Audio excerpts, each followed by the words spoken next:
Today, at this time, we are going to discuss numerology. What is the importance of numerology? For most of us common people, it doesn't play a big role in our life. But for those who are trying to understand the occult elite, it's a very important tool to understand their thinking, because much of what they do is based on numerology. I had an ability, a gift from God, and I wanted to exploit it. I had to prove something to myself. I wanted to be the best that I possibly can. When you see an open field, the first thing you see is, oh my God, I hope I don't get caught. How hard do you think it's going to be to say goodbye? I think it'd probably be the hardest thing I've ever had to do.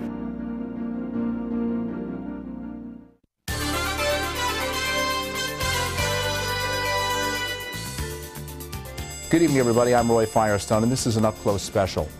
He wasn't big by football standards, 5'10", 202 pounds. But Walter Payton, who in 13 years missed only one game, was one of the roughest, toughest competitors who ever lived. No man ever carried the ball more often and for more yardage than Sweetness, but that's just dry stats. He embodied the essence of football. Fight for every yard, fight every day, take nothing for granted. On this program, we'll hear in his own words why we should never take him for granted. Once you make it up in your mind and in your heart that you want to accomplish something, or you want to do something in life, and you dedicate yourself to that, and you won't let yourself accept anything but that, then that's where the drive comes from. That's where the determination and all the hard work, because I felt that I had an ability, a gift from God, and I wanted to exploit it, not for myself, but just to do it because I had it. It was something that was given to me, and it was given to me for a reason, and I just wanted to utilize it the best of my ability.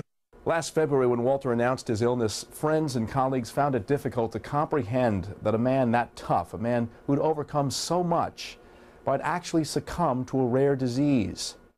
When I first heard of it, I was shocked, because here I am, I'm like, well, I got this hip thing going, and he has something that makes my hip look like, oh, I just broke a nail. It's just hard to imagine talking about the Chicago Bears and not speaking of them and Walter in the same sentence. When we return, Sweetness was his nickname, but his road to glory was often bittersweet, as our Walter Payton retrospective continues.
Growing up in Columbia, Mississippi, Walter Payton spent more time playing the drums than he did football.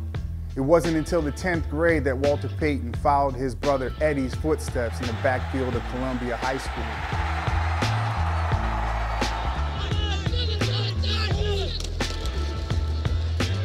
Walter followed Eddie again to Jackson State University and seized the spotlight, chewing up yardage and records while playing every position. And despite scoring a collegiate record 66 touchdowns and a combined 464 points, Payton struggled for national recognition, finishing 14th in the Heisman voting in 1974, his senior year.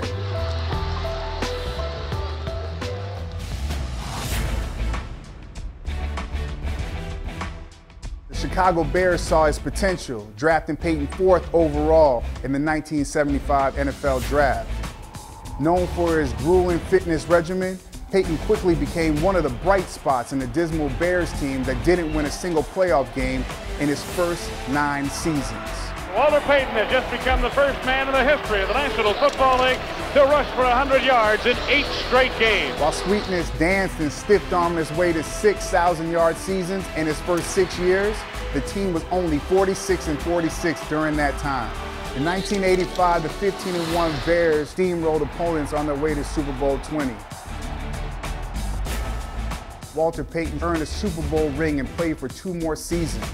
Walter Payton on a 40-yard touchdown gallop. When he retired at 33, Walter Payton owned 8 NFL records and was voted to the Pro Bowl 9 times and inducted in both the College and Pro Football Hall of Fame. The thing that I saw in Walter was his determination, his second and third effort. One man couldn't bring him down. All the yardage, the years in the league, 13 years, very seldom injured, it shows that he was an outstanding football player. All right, here we go. McMahon asked for quiet. Second play of the second half of the 21-yard line. Walter needs 2 to break the record.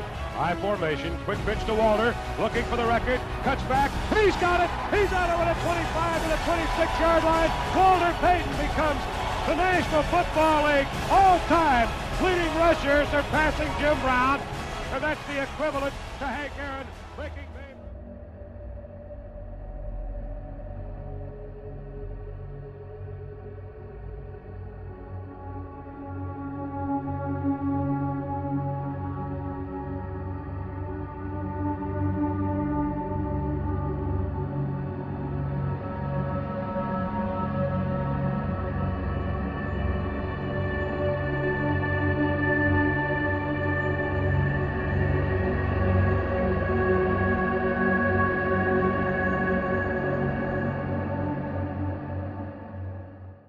You just found out something. You were reading in the newspaper that yesterday was another landmark in your career, wasn't it? Yeah, I found out that I'd carried the ball 3,000 times in 10 years. Good heavens.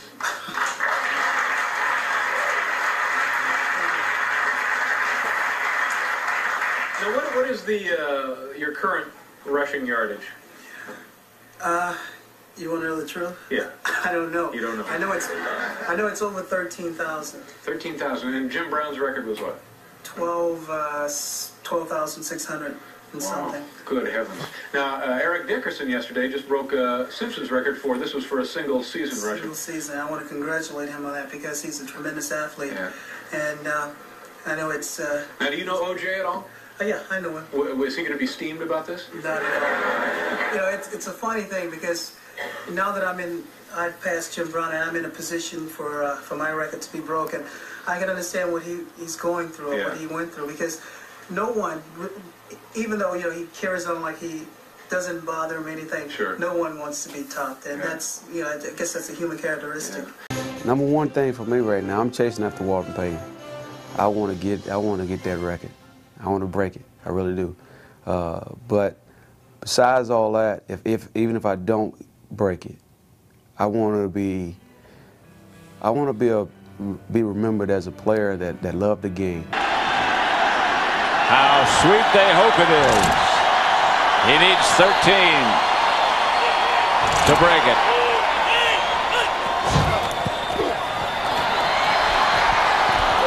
Emmitt Smith burrows over. Reggie Tongue on the stop. Those of you who have been watching Minnesota and Chicago, welcome to Texas Stadium. Pat Summerall with Darrell Johnston and Pam Oliver. Emmitt Smith needs 10 yards now to break Walter Payton's all-time record. Jerry Jones, the owner, Michael Irvin, the teammate, and Walter Payton's mother and brother on hand as well. 2nd and 7.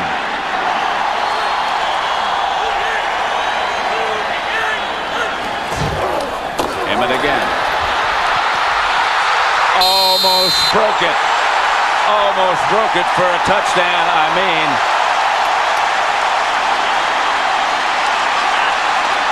Emmitt Smith has just become the NFL's all-time leading rusher. What What a thrill to be a part of it. I'm still not going to come over there. I'm going to let him do his deal with it.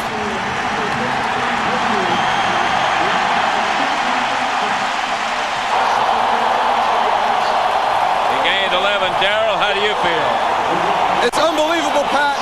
I mean, the feeling down here on the sideline, it's just awesome. You know, you never expect to be a part of anything like that.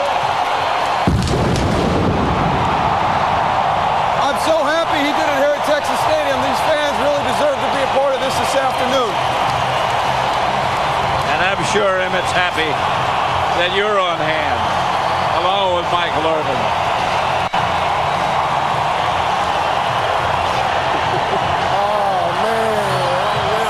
Something. The balloons, the fireworks, the salutes. I tell you what, Pat, you're exactly right. That was very, very close of being a real punctuation mark on this record. If it had just kept his feet, like we've seen him do so many times in his career, he's going all the way for a touchdown. And that would have been about as well a script as you could have ever written. That would have been about as well a script as you could have ever written. That would have been about as well a script as you could have ever written. Tell about when you really got injured on the Bears turf. You lost all the feeling on your left side, and you thought your career I thought might my be career over. was over.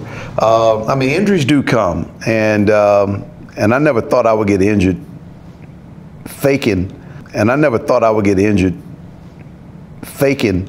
And I never thought I would get injured faking.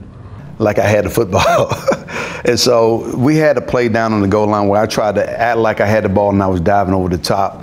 And I came down awkwardly on my shoulder, pinched maybe a nerve in my back. And it didn't feel good. And I lost a feeling on the side, I want to say on my left side. And they carted me off, and all I could see was the moon. And so coming off the field and going into the stadium, underneath the stadium, and everybody's circling around you and talking, and you can't see them, but all you can do is move your eyes left and right. Can't move your head, and all of a sudden Walter Payton shows up right over my head, whispering in my ear, "You're gonna be okay. You're gonna be okay. Don't worry about it. You're gonna be okay." Kissing me on the forehead. Kissing me on the forehead. Kissing me on the forehead.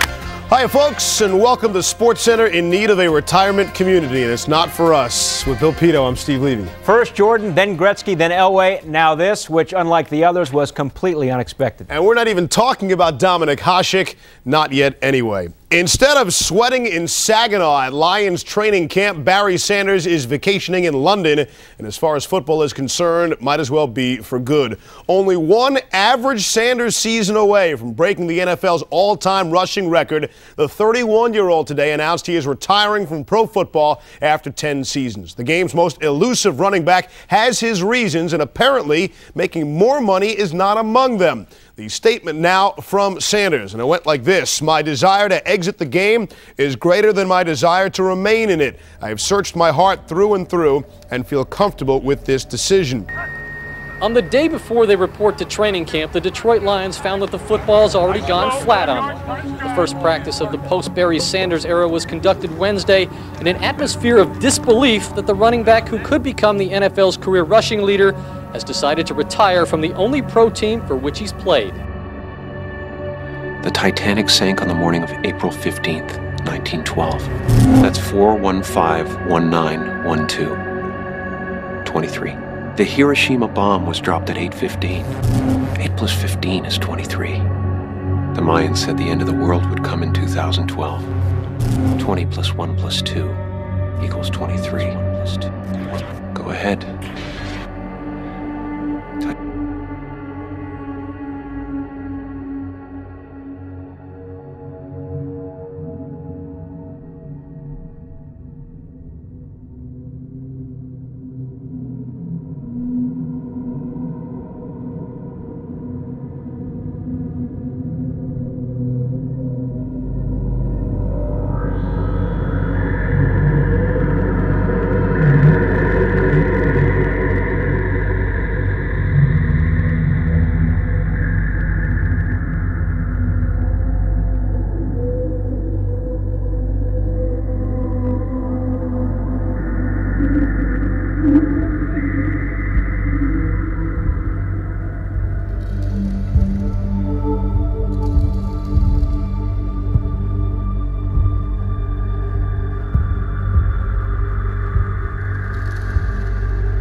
lie, women lie, numbers don't.